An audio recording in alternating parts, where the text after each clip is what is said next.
మరోసారి సభా ప్రాంగణానికి ప్రతి ఒక్కరికి కూడా స్వాగతం పలుకుతున్నాం. వేదికను అలంకరించిన మన అధ్యక్షుల వారు, తెలుగుదేశం పార్టీ కుటుంబ సభ్యులు, నాయకులు, మరి ముఖ్యంగా ఈరోజు ఈ కార్యక్రమానికి ఇంత ఉత్సాహం ఊపు తీసుకొని వస్తున్నటువంటి మా తెలుగుదేశం పార్టీ కార్యకర్తలు, సోదర సోదరిమణులందరికీ కూడా మరోసారి సభకి స్వాగతం పలుకుతున్నాం. ఇప్పుడే మనం చూసాం, గతంలో కూడా ఎన్నో మహానాడులు చూసాం. గత 40 సంవత్సరాలుగా ఏ మహానాడు జరిగినా అధికారం ఉన్నా ప్రతిపక్షంలో ఉన్నా సరే వాటిని లెక్క చేయకుండా పిలిచిందే తరువా అన్నట్టుగా ప్రతి ఒక్క కార్యకర్త పసుపు చొక్కా వేసుకుంటూ ఈ యొక్క మహానాడు కార్యక్రమం విజయవంతం చేయడానికి తరతరాలుగా కుటుంబాల వరకు కూడా తెలుగుదేశం పార్టీ వెంట నిలబడి ఈ యొక్క కార్యక్రమాన్ని విజయవంతం చేసినటువంటి ప్రతి ఒక్క కుటుంబానికి, ఆ కార్యకర్తకి, ఆ స్ఫూర్తికి మరొకసారి వేదిక ద్వారా నమస్కారాలు తెలియజేసుకుంటున్నాం. అలాగే గత 12 సంవత్సరాలుగా నేను చూస్తున్నటువంటి మహానాడుల్లో కూడా అతి ముఖ్యమైనటువంటి కార్యక్రమంగా, ఎంతో ఆసక్తిగా ఎదురు చూసే కార్యక్రమం, గతంలో ప్రతిపక్షంలో ఉన్నప్పుడు 2022లో ఒంగోలులో ఒక కార్యక్రమం చేస్తే ఆ మహానాడు ద్వారా కార్యకర్తలందరికీ కూడా ధైర్యం నింపి పంపించినటువంటిది మన మహానాడు కార్యక్రమం. 2023లో రాజమండ్రిలో మనం మహానాడు కార్యక్రమం పెడితే యుద్ధానికి మేమందరం కూడా సంసిద్ధంగా ఉన్నామని నినాదంతో ముందుకెళ్ళినటువంటిది రాజమండ్రిలో మహానాడు కార్యక్రమం. ఆ స్ఫూర్తితో కార్యకర్తలు, నాయకులు, పార్టీ అందరూ కూడా కష్టపడి ప్రజలతో మమేకమై దేశ చరిత్రలోనే ఎన్నడూ లేని విధంగా 94% స్ట్రైక్ రేట్తో ప్రభుత్వాన్ని ఎస్టాబ్లిష్ చేసినటువంటి ఏకైక రాష్ట్రం మన ఆంధ్రప్రదేశ్ రాష్ట్రంగా కీర్తించబడినటువంటి మన కార్యకర్తల తాలూకా సహకారం మరొక్కసారి గుర్తు చేస్తున్నాను. కడపలో మొట్టమొదటి మహానాడుగా కడప గడపకు పసుపు తోరణం కట్టి ఈరోజు ఎంతో వైభవంగా ఈ యొక్క కార్యక్రమాన్ని ముందుకు నడిపిస్తున్నాం.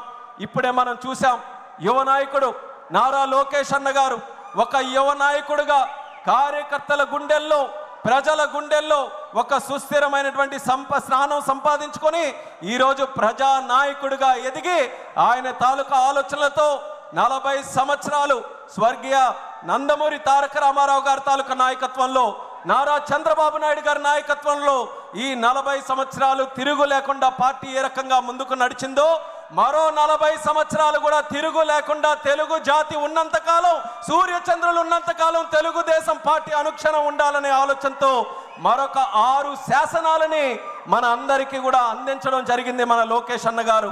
ఆ యొక్క శాసనాలని తీర్మాన రూపంలో ప్రవేశపెట్టి ప్రతి ఒక్క కార్యకర్తకి కూడా ఒక దశ నిర్దేశం చేసే విధంగా ఈ యొక్క మహానాడులో ఈ 6 తీర్మానాలు కూడా ముందుకు నడిపిస్తున్నాం. అందులో మొట్టమొదటి తీర్మానం కార్యకర్తే అధినేత అన్నటువంటి తీర్మానం.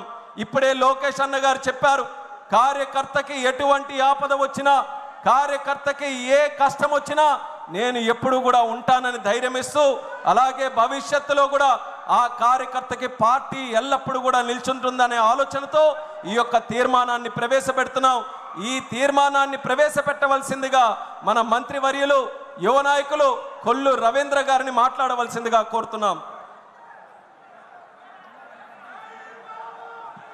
మన సోదరులందరికీ కూడా ముందుకు వచ్చి స్టేజ్ దగ్గరలో ఉన్న వాళ్ళందరూ కూడా సభా మర్యాదని కాపాడుతూ క్రమశిక్షణతో ప్రతి ఒక్కరూ కూడా అందరూ కూడా కూర్చోవలసిందిగా మరొకసారి విన్నపించుకుంటూ సభని మళ్ళీ లంచ్ తర్వాత మళ్ళీ ప్రారంభోత్సవం చేసుకున్నాం.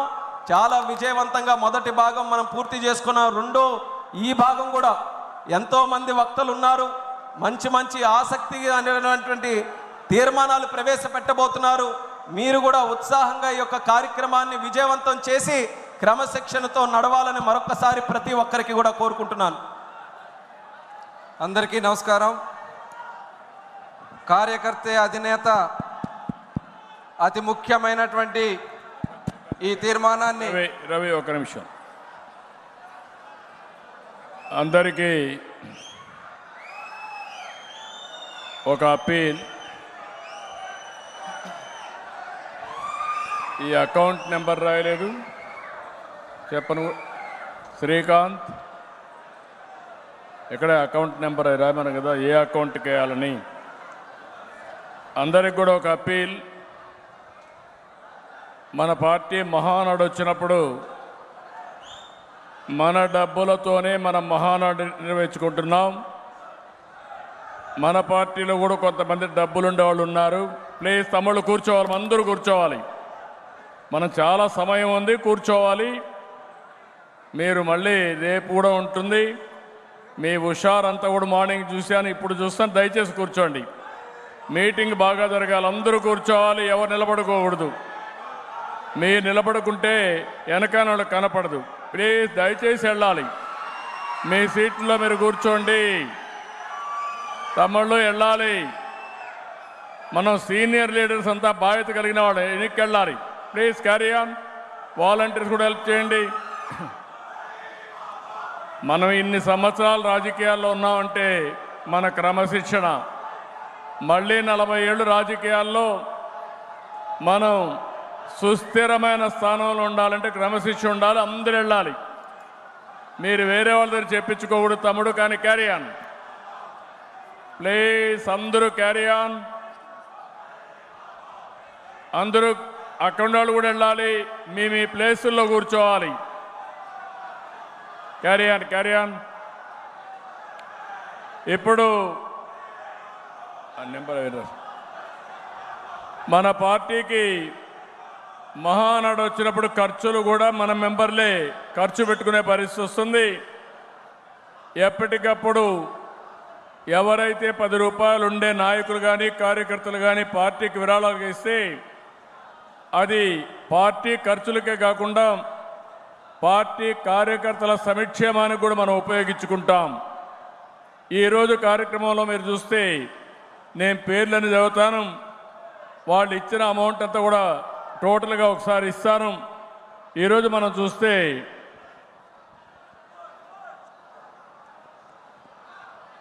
వేమిరెడ్డి ప్రభాకర్ రెడ్డి గారు, పి నారాయణ గారు, టీజీ భరత్ గారు, సానా సతీష్ గారు, SRC infrastructure company, Damarthi Janardhan, Vemana Satish, Adireddy Srinivas, Pulivarthi Nani, Dinesh Reddy, Polam Reddy,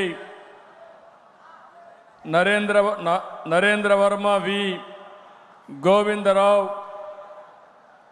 Prabhakar, Degala, Alapati Rajendra, వీళ్ళు కాకుండా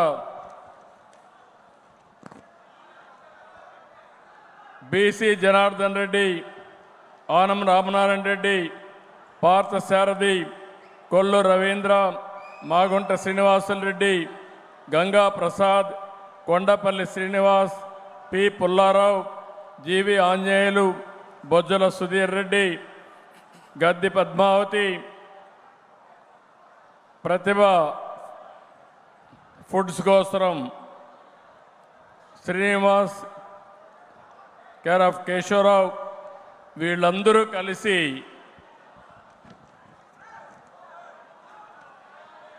దగ్గర 17,43,116 రూపాయలు విరాళాలుగా ఇచ్చారు. గట్టిగా చప్పట్లు కొట్టి మనస్ఫూర్తిగా అభినందించండి, ఆశీర్వదించండి. ఈరోజు వీళ్ళు కాకుండా మీరెవరైనా సరే పార్టీకి విరాళాలుగా ఇవ్వాలనుకున్న వాళ్ళు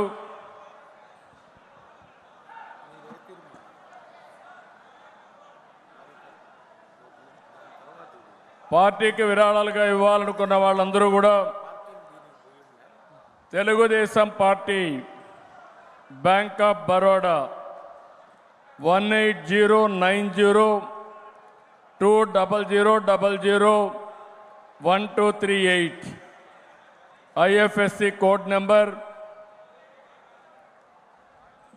బార్బో జూబ్లీ హిల్స్ ఇది. కాబట్టి ఇది అందరికి కూడా మెసేజ్ ఒకటి పంపిస్తాం. మీరు ఆన్లైన్లో ట్రాన్స్ఫర్ చేయాలంటే మీ అకౌంట్లో నుంచి డైరెక్ట్ కూడా ట్రాన్స్ఫర్ చేయొచ్చు, అడ్రస్తో కూడా. మనం ఎప్పుడు కూడా ట్రాన్స్పరెంట్గా ఉండే పార్టీ తెలుగుదేశం పార్టీ. మన పార్టీలో కూడా 10 రూపాయలు ఉండేవాళ్ళు పార్టీ నిధికి కూడా ఇస్తే దానివల్ల పార్టీ ఎక్స్పెండిచర్కే కాకుండా సంక్షేమ కార్యక్రమాలకు ఉపయోగపడుతుంది. దయచేసి అందరూ కూడా సహకరించవలసిందిగా మరొక్కసారి కోరుకుంటూ, ఇది ఒక సాంప్రదాయం, ఇది ఒక వారసత్వం. ప్రతి ఒక్క మహానాడులో కూడా మన కార్యకర్తలు నిధులు ఇచ్చేది ఇప్పుడే కాదు. మొదటి మహానాడులో అయితే ఉండి పెట్టి ఆ ఉండిలో కూడా డబ్బులు వేసి ఆ డబ్బులు ఖర్చు పెట్టిన పార్టీ తెలుగుదేశం పార్టీ అని మీకు అందరికి గుర్తు చేస్తున్నా. ఇది కూడా గుర్తుపెట్టుకోమని మిమ్మల్ని కోరుతూ మరొక్కసారి దాతల్ని అభినందిస్తూనే మీరు కూడా దాతలుగా మారవలసిందిగా అందరినీ కోరుకుంటూ మీ అందరికీ నమస్కారాలు. Thank you.